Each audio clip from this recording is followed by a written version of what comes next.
Hello everyone, কি অবস্থা সবার? তো আজকে আলোচনা করব ব্রোজ মুভি নিয়ে, ব্রোজ গার্ডেন অফ ট্রেজার। তো মোহনলালের মুভিটা আসলে উনি তো সবসময় অ্যাকশন ফিল্ম করেন এবং যে ছবিগুলো করেন খুবই ভালো ফিল্ম করেন। বাট গত সপ্তাহে Broz the guardian of treasure এই মুভিটা রিলিজ হয়েছে। তো কে কে দেখেছেন একটু বলবেন। যারা দেখেছেন তারা অলরেডি বলেছে টাইম ওয়েস্ট, আর আমিও দেখে ফেলেছি। দীর্ঘ অপেক্ষা করে আমি চেষ্টা করতেছিলাম যে মুভিটা শেষ করার পরে যেন ভালো কিছু দেখি শেষ অবধি, বাট আসলে কিছুই পেলাম না। Time totally West. মুভিটার কাহিনীটা একটু বলি। প্রথমে যে সিস্টেমে ব্যানার পোস্টার দেখেছিলাম তাতে মনে হচ্ছিল যে ইন্ডিয়ান কোনো একটা ইংলিশ কোনো একটা ফিল্ম হতে যাচ্ছে, অস্থির একটা মুভি পাবো। কিন্তু আমরা যেটা দেখলাম টোটালি অন্যরকম। মেন বিষয় হলো এই মুভিতে তিনি ডিরেক্টর, তিনিই মেন নায়ক, আর অল্প কিছু ক্যারেক্টার আছে। তার ভিতরে এই গল্পটা সাজানো হয়েছে এমন যে গুপ্তধনকে রক্ষা করার জন্য তাকে আর কি রাখা হয়েছে, এমন একটা বিষয়। পূর্বের অনেক সাল আগের ঘটনা, সেখানে রাজাদের যেসব গুপ্তধন বা সম্পদ থাকে সেই সম্পদের রক্ষা করার জন্য প্রহরী হিসেবে তাকে রাখে। গুপ্তধন যেন অন্য কেউ নিতে না পারে এবং তার ভবিষ্যৎ প্রজন্ম যেন যার উত্তরাধিকারী তার হাতে তুলে দিতে পারে, তার জন্য আর কি প্রথম কথা তাকে জিম্মাদার দেয়, দিয়ে এখানে কিন্তু জাদুটোনা করে তাকে আর কি ঘুম পাড়ায় রাখে কতশো বছর ধরে। ঘুম পড়ায় রাখে এবং যারাই চুরি করতে যায় তখনই সে জেগে ওঠে এবং তাদেরকে মেরে ফেলে এবং অপেক্ষায় থাকে যে কখন তার উত্তরাধিকারী। কোথায় ছোট একটা বাচ্চার কাহিনী, তো বাচ্চা বড় হয়, একটা একটা প্রজন্মের ব্যাপার স্যাপার আছে। তো এখান থেকে যখন সে পরবর্তীতে আবার 2024 সাল 25 সালে যখন আসে, সে আর কি বাচ্চা বড় হয়ে যায় এবং সে তার প্রজন্মকে খুঁজে পেলো, তার উত্তরাধিকারী খুঁজে পেলো। তো তখন আর কি সম্পদটা তার উপর দিতে হবে, তার সম্পদটা তার হাতে তুলে দিতে হবে, একটা চাবি আছে, চাবি দিতে হবে।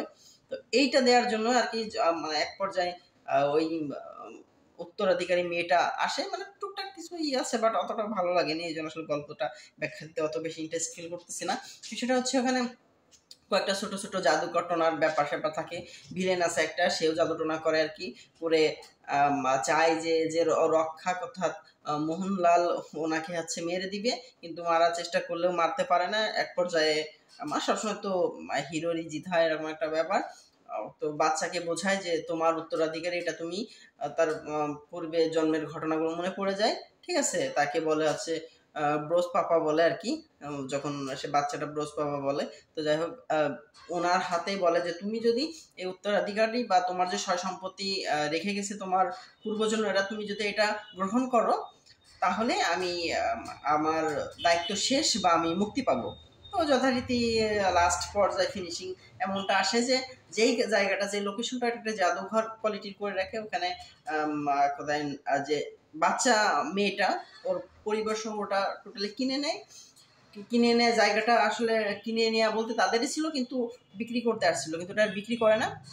ওরা আর কি আবার আমেরিকা চলে যায়, আর বাচ্চার হাতে সে চাবি দিয়ে দেয় যে তুমি হচ্ছে এটা দেখে শুনে রাখো, তোমার সম্পদ তুমি কি করবা, কাউকে দিয়ে দিবা কি করবা, তুমি তোমার যখন বুঝতে শিখবা তখন এটা তুমি ব্যবহার করো। আর আর কি মুক্তি পেয়ে যায়, চাবিটা দিয়ে দেয়, চলে যায়, ব্যাস কাহিনী শেষ। কিন্তু আসলে ওইভাবে ইন্টারেস্টিং ব্যাপার স্যাপার নাই। আর শুধু ইন্টারেস্টিং লাস্টে একটু শুনে ভালো লেগেছিল, সেটা হচ্ছে প্রথমে মিড পর্যায়ে থাকে, মিড পর্যায়ের লেভেল থেকে অর্থাৎ তার বয়স তখন হয়তো বা 14-15 থাকে। পরবর্তীতে যখন আবার তার লন্ডনে চলে যায়, দেন যাওয়ার পর ওখানে যখন সে আবার বয়স্ক, এক কথা পূর্ণবয়স্ক যুবতী মেয়ে হয়ে যায়, 22-25 হয়ে যায়, দেন তখন আবার আরেকজনের মাধ্যমে সেই দেখা দেয়। মানে কি একটা হিজিবিজি মানে গল্প, আপনারা গল্প না দেখলে বুঝতে পারবেন না। তো এভারেস্টে সব মিলাই আমার কাছে ভালো লাগেনি, অনেকের কাছে টোটালি বাজে লেগেছে। সে ঠিক আছে, একটা অন্যরকম কোয়ালিটি। তো আপনারা চাইলে দেখতে পারেন, আমি ভিডিওর ডেসক্রিপশনের নিচে লিঙ্ক দিয়ে দিব, ডাউনলোড করে দেখে নিতে পারবেন। ঠিক আছে, সব ভালো থাকেন, দেখাবে নেক্সট কোনো মুভির ডায়লগে বা আলোচনায়।